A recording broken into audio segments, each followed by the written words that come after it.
Hello, my name is Anne. Welcome to my channel, In Search of Wonder. And today I am going to be talking about a new song that I heard, a new Christmas song that I heard on Spotify recently. I'm going to be talking about the book Heaven by Randy Alcorn that I read recently. And I'm going to be talking about Cinderella, fairy tales, and romance novels. How do all those things connect? Keep watching and find out.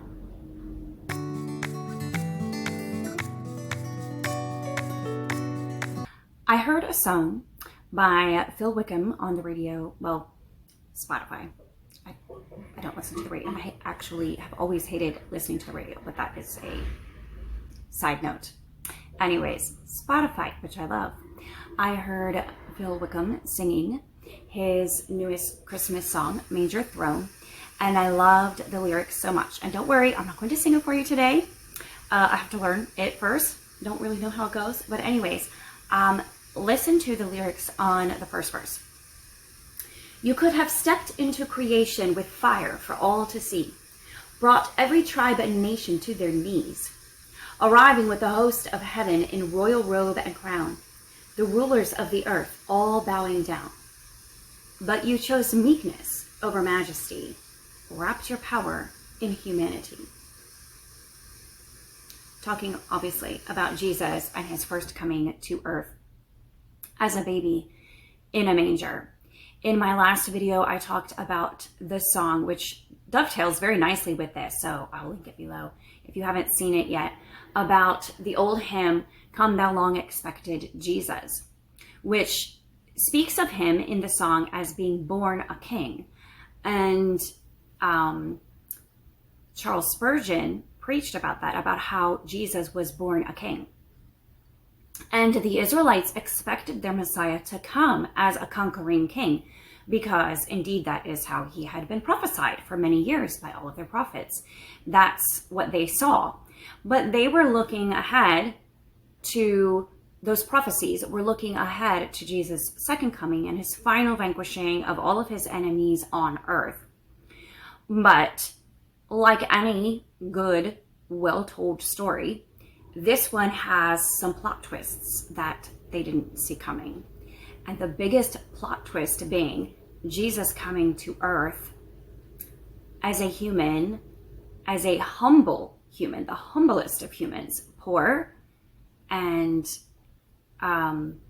born in a manger and worshipped by shepherds, and culminating his time on earth by dying on a cross, which was basically the worst possible way to die.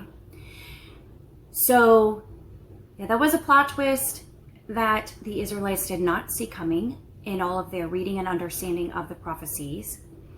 And many of them did not understand why he came in that way, and many of them just did not believe because they did not see him as the Messiah that had been promised to them. So the second verse says, you could have marched in all your glory into the heart of Rome, showed them splendor like they'd never known. But you wrote a better story in humble Bethlehem, creator in the arms of common men. I love that. You died for our redemption, and you rise so we can live. I just get goosebumps just reading it, just not even listening to the song itself. And I just love that is so beautiful, because it is so beautiful to think about that Jesus did come as a human in humility. He did wrap his power in humanity, and he did that on purpose. Why? It begs the question, why? Why take that detour? Why that plot twist instead of going straight to the victory at the end, right? We could just skip all of this other stuff and just go straight to your final victory over the earth. But here's the thing. If he had skipped that part, if God had skipped that part, then we would be the enemies that he vanquished at the end. You and me. Think about that for a second. Why did he come in humility? He came for you and me because he loved us. That's why. That's the only reason. You and me and everyone else who has eyes to see and ears to hear, everyone else who is reading this story, he came for us because he loved us. He came to woo us and to win us. And that required humility and humanity, rather than coming in majesty and victory, because then we would be vanquished instead of wooed and won. So that's the first thing, the Christmas song. They got me thinking this direction. The second thing is the book that I read about heaven by Randy Alcorn, which I promise, I can't promise, but as far as I know, this is the last video where I will be mentioning this book for some time. So hopefully you guys don't get tired of me raving about it. But in that book, as I already mentioned, it talks about how the Israelites did look forward to Jesus coming as a conquering king in his role as Messiah. And they didn't see the part that he came to save humanity from their sin. They just saw him coming as a conquering king to reign over the earth. But also in the book, Randy Alcorn talks about in heaven, the relationships that we will have there and what it will be like, what the relationships will be like. And the primary one is, and this is spoken of throughout Scripture from beginning to end, the primary one is that of Christ being the bridegroom and the church being his bride. So a marriage relationship. So let me read to you a paragraph that really sums this up nicely. Earthly marriage is a shadow, a copy, an echo of the true and ultimate marriage. Once that ultimate marriage begins at the Lamb's wedding feast, all the human marriages that pointed to it will have served their noble purpose, and we will be assimilated into the one great marriage they foreshadowed. The purpose of marriage is not to replace heaven, but to prepare us for it. And that was a quote from that last sentence. Let me find the footnote to give proper credit. That was a quote from Drake W. Whitchurch from his book, Waking from Earth, Seeking Heaven, the Heart's True Home. Elsewhere in this book, he talks about how everything that we experience in life on earth, and I think this C.S. Lewis may have used this terminology first, everything that we experience and live on this earth in life, except for the sin and the bad stuff, the result of the curse, all of that is a shadow of the substance. You know, like when I stand out in the sun, I create a shadow.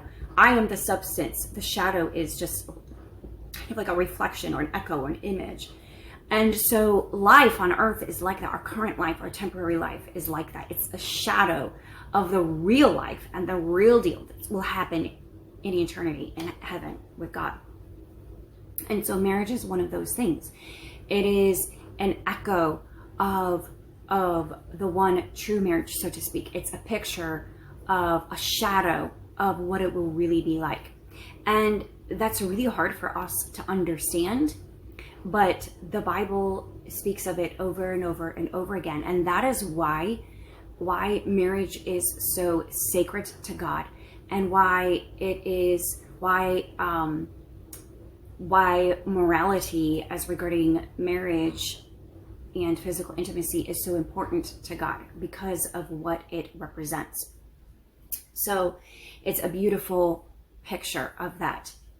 So that's thread number 2.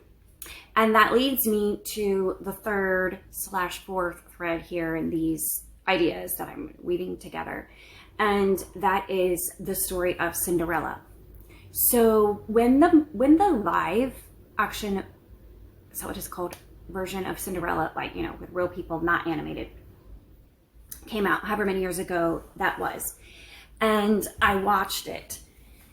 The first time I watched it, I was like, oh wow, that's, really beautiful, like visually, stunningly beautiful. And I enjoyed it. And then I watched it another time and I was blown away by it. I had a blog at the time, which I don't anymore. You can't even, not even any vestiges of it remaining on the internet. But it was kind of reflections on life and books and spiritual thoughts, generally speaking. And I remember one of my favorite blog posts that I ever wrote, unfortunately I didn't save a copy of it, was about that movie Cinderella and how it profoundly impacted me. It was one of those instances where, as one of the podcasters I listen to on occasion says, where the veil is lifted and you can see a little bit into heaven, not literally, but you catch glimpses of real truth that's so beautiful that you want to hang on to it and live in that feeling forever. And this is what I realized in the story when watching Cinderella. I realized that we are Cinderella. Cinderella was originally born in a reasonably well-off family in a good position of life.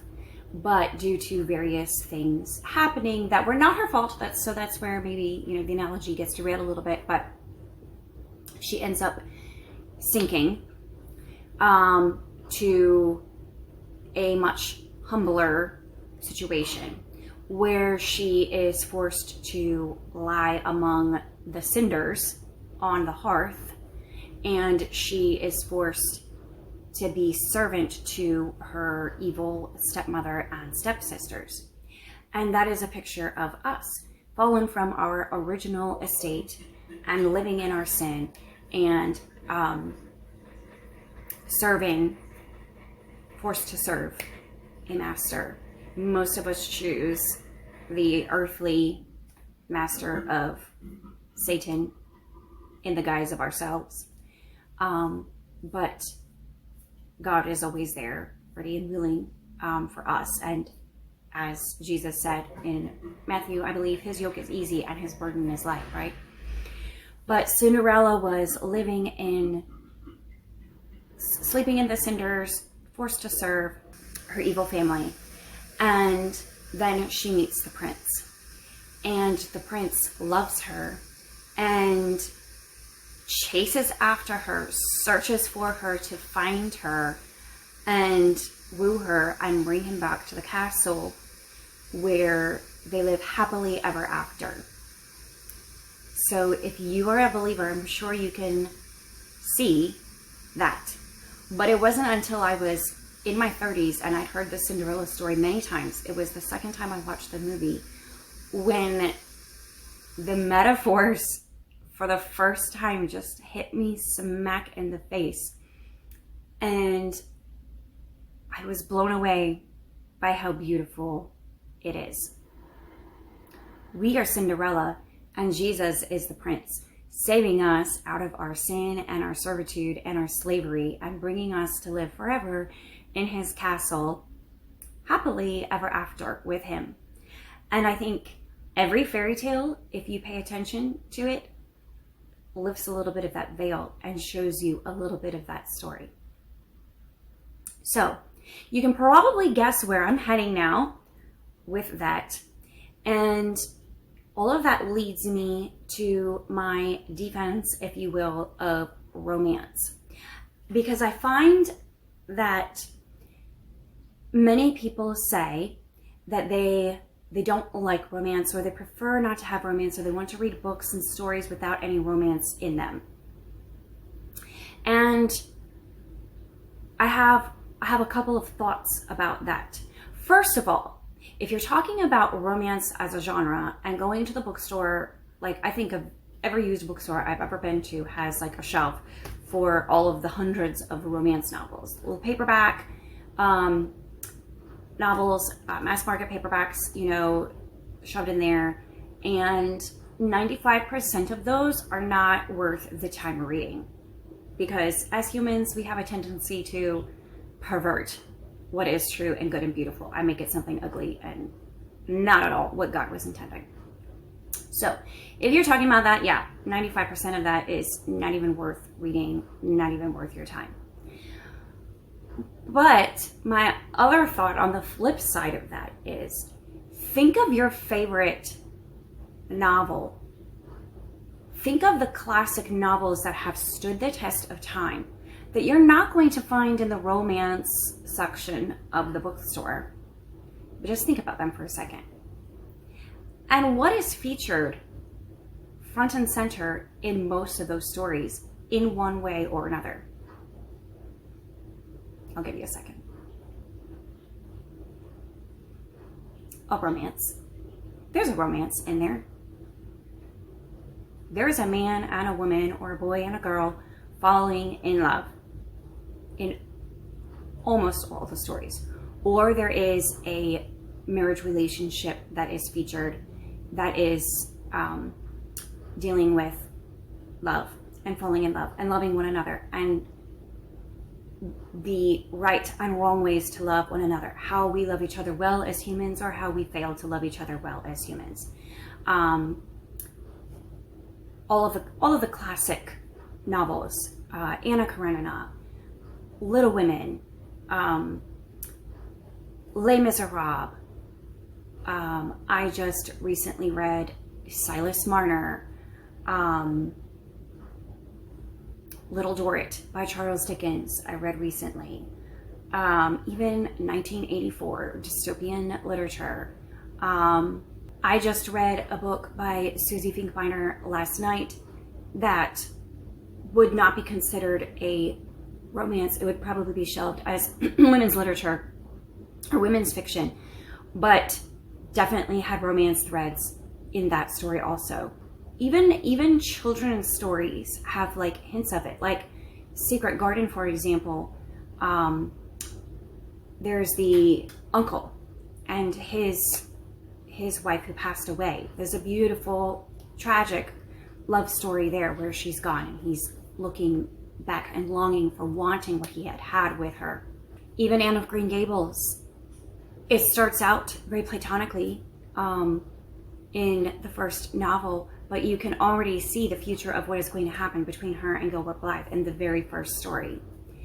In the book Fantasties that I read, which is a short fantasy novel, and it's not meant to be like a love story per se, but there's definitely that thread all woven throughout it.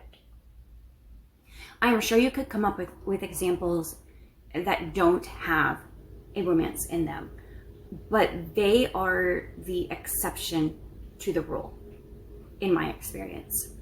I haven't looked at statistics, and clearly I have not read all the books, but I feel like almost every story has a romance in it. So I think that when people say, I don't like romance, what they mean is they don't like those shelves full of titillating novels that don't have much of a story. They don't have much true love in there. It's more about lust and physical attraction than it is about true love, true romance. All of us, every single one of us, I don't care who you are, all of us have a longing for romance, have a longing to love and to be loved in our hearts. It's the way we were made. It's inescapable. And if we don't have that, it's a symptom of there being something wrong, because that is how we were created to be. Just like we were created to have eyes that see and ears that hear and a mouth that talks. If one of those things is not happening, then it's not functioning correctly. What was designed is impaired somehow. All of us were designed to love and to be loved. And that is why we love to read stories. and watch musicals and watch operas and watch movies and tell stories to each other that illustrate that love, because it is all a shadow of the substance. And the substance is Jesus wooing us, Jesus coming after us, looking after us, just like the prince did with Cinderella, seeking us, seeking to save us, seeking to bring us to live forever with him, happily ever after. That is why we love fairy tales.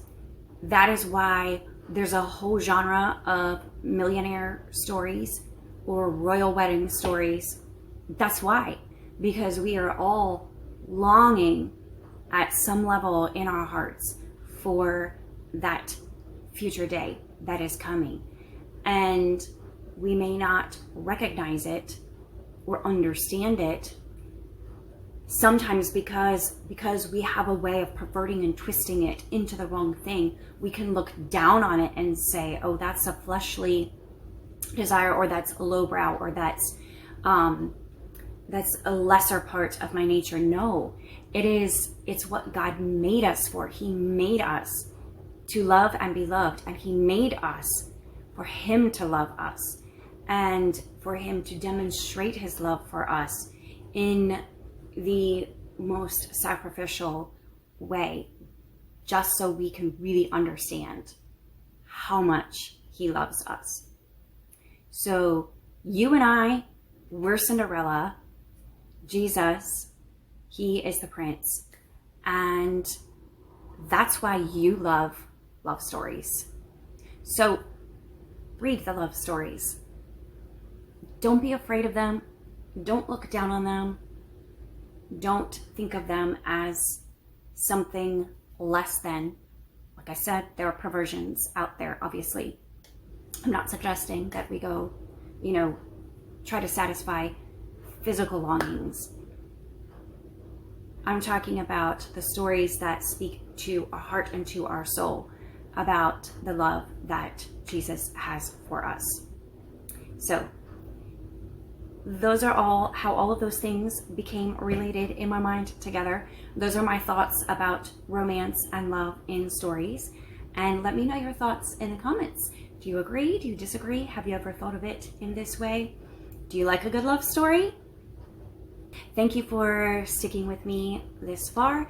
I really look forward to hearing your thoughts. I'm so grateful for every single one of you who come and spend time with me in this forum. It is one of the joys of my life to be able to talk to you, and I just thank everybody for your kindness.